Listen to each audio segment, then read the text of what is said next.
So I'm in labor, I get online, I refute these claims while I'm having contractions. And later that evening, my midwife asked me if I wanted to be checked to see like how much I dilated and how much I was effaced. And she told me at the end of that night, after contracting, pretty routinely, I won't say it was consistent enough, because I do feel like the stress, the anxiety, the frustration, the fear, all of those things was just bundled up, and it affected the progression of my labor and delivery. So she checked me literally the week before he was in the exact position he needed to birth properly. But when she checked me, he had completely turned around and missed the station. And so I would have to go through a series of inversions and different things in order to get him back in position. Otherwise, I would have to go to the hospital and deliver. So hearing that was devastating. But my midwife told me that she was going to take my phone and I need to focus on laboring and not dealing with that madness, and that it will be there when I'm done. And so I took her word. She literally took my phone and I focused on getting that baby out. But I was so frustrated. I cried. I took a shower and I was very upset because I felt like I was supposed to be happy in those moments.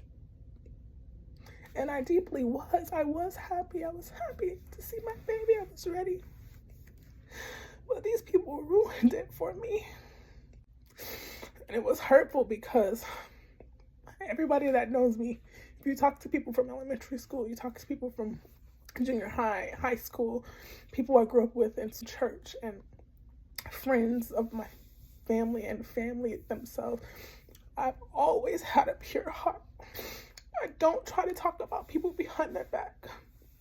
I don't try to do things to harm people intentionally. And if I do and I find out that I did something in error, I apologize, because that's how it was raised. And that's who God created me to be. So when people mistreat you and falsely accuse you, it hurts. It genuinely hurts to your core. And I have felt like I gave so much of myself, sacrificed so much so that other people could get ahead, and they care nothing about what I sacrificed. Woo! And I'm thinking of this and I'm like, wow, imagine how Jesus felt. Ooh, God. But there I was. I wasn't even paying myself during that time. I was paying them. I was paying the bills and I was paying them because I believed in them. And I knew that they'll be here when I come back. And then they just left me. So I move on with my labor and delivering. I go to sleep that night. My midwife told me to go to bed. I'm like, how am I going to go to bed? How? I'm having contractions. There's no way I'm going to sleep.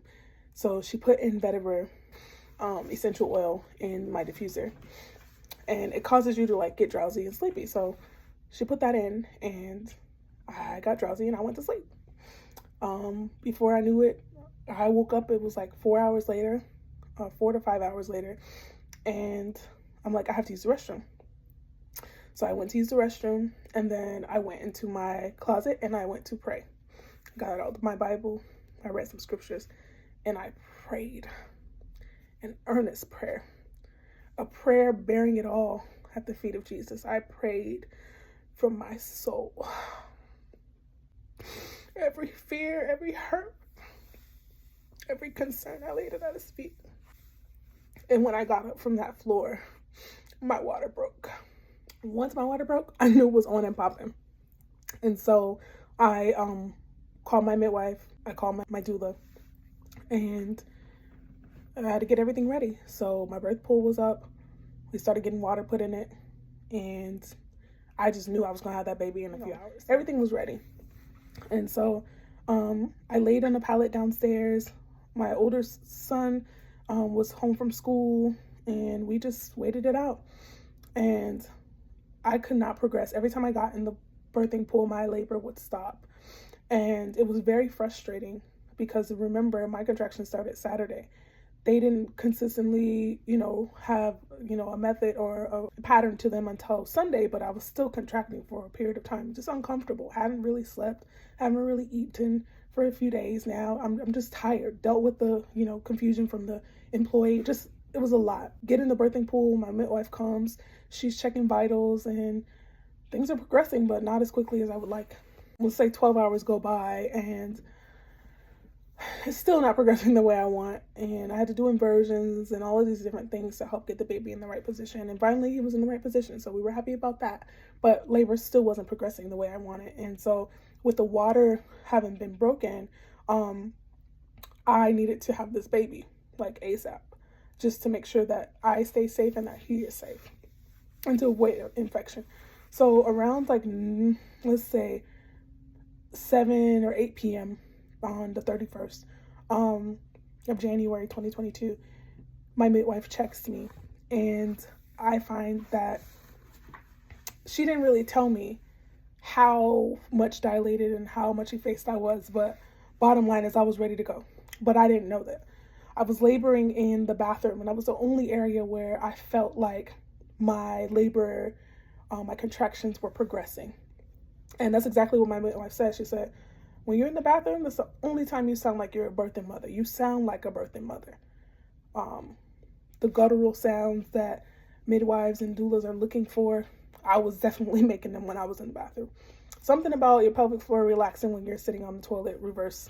So, needless to say, my labor was progressing, but I was adamant about having this water birth. So after my midwife checks me, this is the second time being checked, because she checked me Sunday, then she checked me Monday night, around 7 or 8.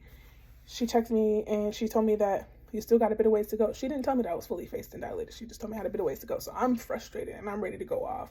And I'm telling my husband, I'm just going to die, or I need to go to the hospital because this is just ridiculous. Like, I need to go, let's pack my bags. Let's go to the hospital.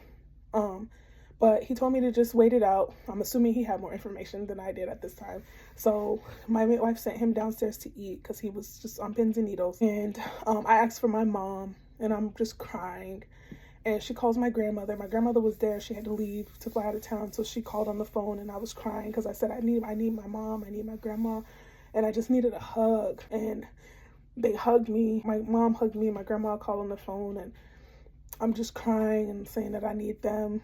I just felt like I needed like that ancestral, even if they're living, that ancestral strength to push through. My grandma gave birth to my mother gave birth to me, and here I am giving birth. Like, I need their strength, to get through this. When they did that, that just, it strengthened me. I get emotional because my mom was the one who knew that I had postpartum psychosis several weeks later. So